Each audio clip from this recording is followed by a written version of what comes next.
और चूंकि ये यहाँ से जापान जाने वाले हैं, और सूचना ये आ रही है कि नई प्राइम मिनिस्टर से बायलैटरल टॉक्स होनी है। उसके बाद ये जाएंगे दक्षिण कोरिया। लेकिन इससे पहले ही, जैसा अभी आप कह भी रहे थे, कि जब दो शक्तिशाली या सामान्य राष्ट्रों के प्रमुख मिलते हैं, तो उससे पहले जो उनके नौकरशाह होते हैं, विदेश मंत्रालय से, दूसरे मंत्रालयों से जुड़े हुए लोग होते हैं, बातचीत में क्या कंक्लूड होगा, कौन से समझौते होंगे, बातचीत का दायरा कहाँ तक रहेगा या कितना आगे तक जाएगा, ये सारी चीजें पहले तय हो जाती है। तो कुआलालंपुर में इस समय चीन और अमेरिका के जो ऑफिशियल्स हैं, वो दक्षिण कोरिया में जो मीटिंग होने वाली है शी जिनपिंग और राष्ट्रपति ट्रंप की, उसकी मिनट्स और विषय तय कर रहे हैं बैठ करके। तो ये बैठक कितनी अहम होने वाली है, जिसमें ये जानकारी मिल रही है कि शी जिनपिंग से मुलाकात के दौरान ये ताइवान पर भी चर्चा करने वाले हैं। ये हांगकांग में जो लोकतंत्र समर्थक नेता हैं जिमी लाई, उनकी रिहाई को लेकर के भी बातचीत करेंगे। और जो ट्रेड इशू फंसे हुए हैं, अभी इन्होंने ऐलान किया था कि अगर चीन रेयर अर्थ और दूसरी चीजें उन पर नियंत्रण नहीं हटाता है, तो हम 1 नवंबर से 100% टैरिफ और लगा देंगे। कुल मिलाकर के 130% टैरिफ चीन पर हो जाएगा। तो ये वैसे तो एक टैक्टिस है कि बातचीत से पहले एक प्रेशर बिल्डअप करो, लेकिन क्या चीन इनकी इस प्रेशर टैक्टिस में आएगा क्या? अभी कोई 20 मिनट पहले एक अनाउंसमेंट हुई है मलेशिया में कि चाइना और यूएस का जो ब्रॉड एग्रीमेंट हो गया। अब वो क्या हुआ उसकी डिटेल भी आएगी। अभी जैसे जैसे हम शो शुरू कर रहे थे उसके 5 मिनट पहले आया था, मैं पढ़ रहा था, पूरा पढ़ा नहीं, और उसमें भी पूरी डिटेल दी नहीं है। तो देखिए, अमेरिका की पूरी मैन्युफैक्चरिंग चाइना के अंदर है प्रैक्टिकली, और इन दोनों का जो बंधन है ना, तभी लोगों को हमेशा समझना चाहिए ओमकार जी कि business, end of the day पैसा और बिजनेस ही दुनिया को डिक्टेट करता है। लड़ाइयाँ भी उसी कारण होती हैं। कोई शक्तिशाली इसलिए बनना चाहता है कि वो दूसरों को खून चूस सके, और कोई रीज़न नहीं होता। दोनों की डिपेंडेंसी म्यूचुअल है, चाइना की अमेरिका के ऊपर, अमेरिका की चाइना के ऊपर। वेरस जब हम अपनी चाइना की इक्वेशन में देखते हैं तो हमारी डिपेंडेंसी चाइना पे ज़्यादा है। तभी जब मैं कहता हूँ ना कि इनको सी पैक टाइप एक रोड बना के दे दो इंडिया में, अंदर से जाने दो, गढ़वाल से लेके गुजरात तक, तो मैं वही तभी तो कहता हूँ डिपेंडेंसी क्रिएट करो। अगर ये अनाउंसमेंट जो भी हुई है और कह रहा है कि हमने कुछ फ्रेमवर्क बना लिया है, ये हमें दर्शाता है कि डिप्लोमेटिक लेवल पे इमोशंस को साइड पे रख के अगर आप प्रैक्टिकल हैं और अगर आपस में आपस की म्यूचुअल डिपेंडेंस है, तो आप किसी भी गलत से गलत, सीरियस से सीरियस, बुरे से बुरे मुद्दे को बैठ के रिजॉल्व कर सकते हो। अगर आपकी डिपेंडेंस नहीं है तो आप तो वो जिसको कहते हैं किक मार के दूसरों को निकल पा रहे हैं यहाँ से। अभी आप अमेरिका के अंदर डोमेस्टिक, आपने पहले पढ़ा, शुरू में बड़ा अच्छा बयान किया, दर्शक आजकल सब देखते हैं, उनको पता है चाइना के अंदर जो गदर मचा हुआ है उसको भी लोग देख रहे हैं, जो जर्नल्स निकाल दिए ओवरनाइट, लैक ऑफ ट्रस्ट। अब सीसीपी वाले कह रहे हैं कि इससे मिलिट्री पावर छीन लो प्रेसिडेंट से, तो वहाँ एक और गदर चला हुआ है। तो अमेरिका भी वल्नरेबल है, क्योंकि अगर आप घर में स्ट्रांग नहीं होना ओंकार जी, तो बाहर अगर आपके घर के दीवारों में क्रैक पड़ जाए तो बाहर क्या दादागिरी करोगे आप।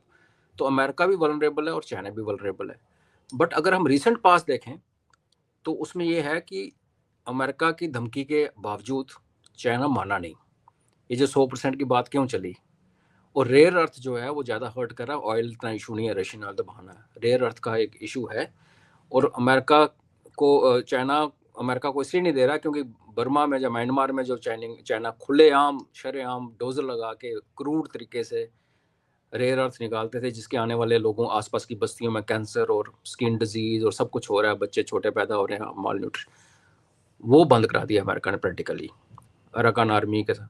फिर आप ये भी देखिए कि अराकान आर्मी को यूज़ करके इन्होंने, वहाँ खैर अराकान आर्मी से नहीं हुआ है, वहाँ तो और भी बड़े ग्रुप हैं नॉर्थ में, अराकान आर्मी के थ्रू इन्होंने जो बांग्लादेश में रशियन न्यूक्लियर रिएक्टर का 1 बिलियन कह रहे हैं उसकी वैल्यू, जो उड़ा दी इन्होंने अटैक करवा के ड्रोन से, यूक्रेनियन ड्रोन से।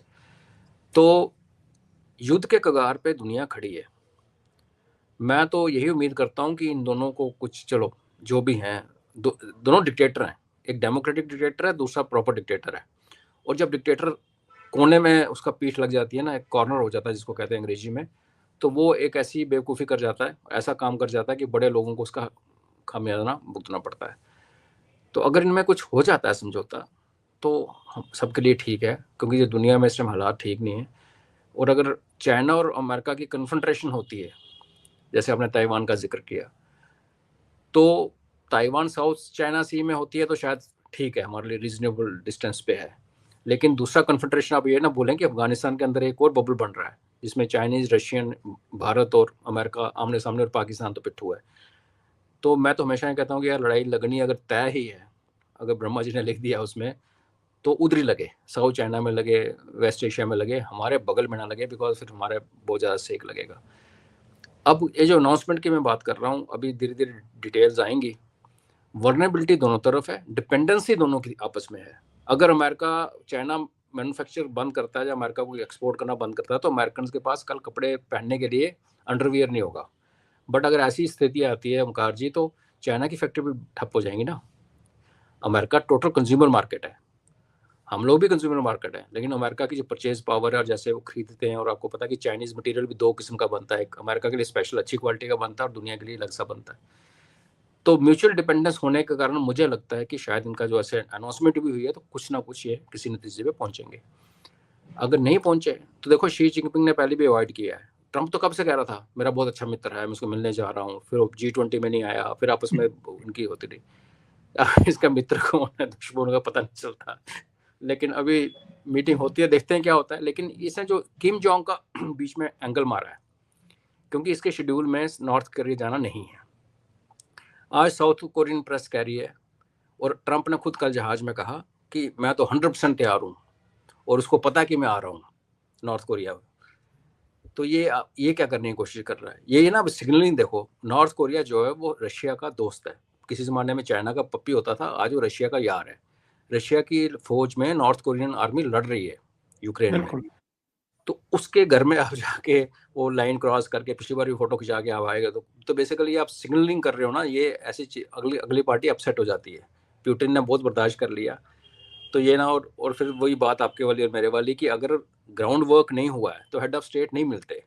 तो ये लास्ट मिनट पे साउथ कोरिया प्रेस का ये बोलना या ट्रंप का खुद ये बोलना, ये अचानक नहीं हो सकता, ये भी प्लान्ड है। अगर होती है इनकी मीटिंग, चाहे हाथ मिलाने वाली जो भी परेड होती है, तो ये सारा इसके जिसका हमें पता नहीं था, पीछे इनका काम चलता रहा। तो बड़ा एक असमंजस सी स्थिति है ओमकार जी। मैं आजकल, मेरा फेवरेट हो रखा है कि कभी प्रिडिक्ट नहीं करना, अपनी इज्जत गंवाने वाली बात है आजकल। कौन क्या कर रहा है बहुत डिफिकल्ट है, बट जो दिख रहा है फेस पे, तो उसको हम ऐसे असेस करते हैं कि लेट्स वेट क्या बात होती है शी जिनपिंग के साथ, और ये नॉर्थ कोरिया जाता नहीं जाता। बाकी एशियान का तो आपको पता है, वो एजेंडा पहले सेट होता है, सब डिक्लेरेशन पे बात हो चुकी होती है, वहाँ जाके हाथ मिलाते हैं। और मोदी जी जा नहीं रहे तो हमारा कोई ज़्यादा इंटरेस्ट भी नहीं है जी। एक काम वो और कराया जी। एक मिनट, वो जो आप एक्टिविस्ट की बात कर रहे थे हांगकांग वाला, इन लोगों को कोई प्रेम मोह नहीं होता ओमकार जी किसी के लिए, ये सिर्फ ऑप्टिक्स है।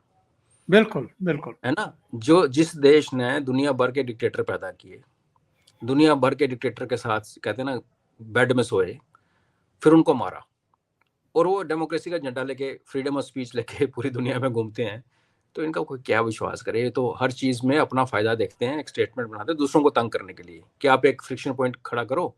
दूसरा अगर सेंसिटिव है, जैसे हम बहुत सेंसिटिव होते थे पहले, हमें लगता था कोई हमें कोई बोल गया तो वो हमारे तो बड़ा ही बुरा हाल हो गया। अभी थोड़ी सी चमड़ी हमारी मोटी होनी शुरू हुई है। चाइना की चमड़ी बहुत मोटी है, उसको फर्क नहीं पड़ता। उसने हांगकांग में क्या क्या नहीं किया, वो सारा एग्रीमेंट साइन करने के बावजूद वापस लेने के टाइम पे क्या क्या बोल रहा था कि ये ऐसे रहेगा जैसे चल रहा था सिर्फ। अभी देखो हांगकांग में मुंह खोलोगे तो जेल के अंदर। तो ये चलता रहता है, दिस आर ऑल ऑप्टिक्स जी। थिएनआनमेन चौक पर क्या किया था चीन ने, उसकी सेहत पर कोई फर्क नहीं पड़ा। कोई कुछ नहीं बिल्कुल। और इजराइल की सेहत पर कोई फर्क पड़ा है? इजराइल ने काम किया गाजा में। देखो, हम सब समझते हैं कि इजराइल के साथ बहुत बुरा हुआ। 7 अक्टूबर में तो बहुत ज़्यादा कहते हैं ना हैवान की सामने निकल के आई। लेकिन करते करते जा तो उसको इसराइल 2-4 महीने में टेप लेता तो ठीक था। अब इतना लंबा हो गया कि जब बिल्कुल ही नंबर्स की बात आती है और ह्यूमन राइट्स की बात आती है, तो हर आदमी थोड़ा सा सोचता है कि हाँ यार। तो पर इसराइल की सेहत पर असर नहीं पड़ा, और मुझे ये उम्मीद है कि हमारा भी जब टाइम अभी आएगा तो हमारी भी सेहत पर असर ना पड़े। तो उम्मीद तो ये रखनी चाहिए, थोड़ा फ़र्क तो पड़ रहा है। पहले तो हम बहुत सेंसिटिव थे, छुई मुई थे, अब हम बिल्कुल। छुई मुँह से निकल के थोड़ा सा ऊपर को आए हैं जी। अभी 4 दिन में जो कुछ हमने किया है सब हंसते खेलते हुए ही कर दिया। जी तो अच्छा, एक काम इन्होंने और किया वहां जाकर के, थाईलैंड और कंबोडिया के राष्ट्र शीश प्रमुखों को बुलाया और साइन वाइन करवा रहे हैं, साथ में खुद भी कुछ सिग्नेचर मारते हुए दिखाई दे रहे हैं। तो ये आई मीन आप यूएन के सेक्रेटरी बन गए हो। आई मीन भारत पाकिस्तान में जो सीज फायर होते हैं, इस बार जो सीज फायर हुआ, जो कि हम सीज फायर मानते हैं, उसमें तो साइन ही किसी ने नहीं किया। ये अभी नेक्स्ट ईयर के नोबेल की, अब वही आप हंस लो या रो लो समझ नहीं आती। आई मीन दुनिया का सुपर पावर का एक ही सुपर पावर जो जेन्युइन है इस टाइम, उसका प्रेसिडेंट ये हरकतें करे, इसको लगता है ये कुछ करके इसको नोबेल प्राइज मिल जाएगा। अगर आपने CIA ऑपरेटिव का जो इंटरव्यू अभी घूम रहा है काफी, उसमें देखा होगा कि ओबामा जो था उसका क्या इंटरेस्ट था, और आज भी ओबामा का जो ऑफिस है न्यूयॉर्क में, उसमें जो इनका न्यूयॉर्क का मेयर 2-3 बार चक्कर काट के आ गया, उसकी बातें हो रही हैं। तो ये इन लोगों के, ओंकार जी, हमारी तरह सीधे होते नहीं, इनके बहुत सारे फैसेट्स हैं, बहुत सारे इंटरेस्ट हैं, और जैसे हमारे साथ भी सरकारें करती रही, अपना फ़ायदा देखते हैं।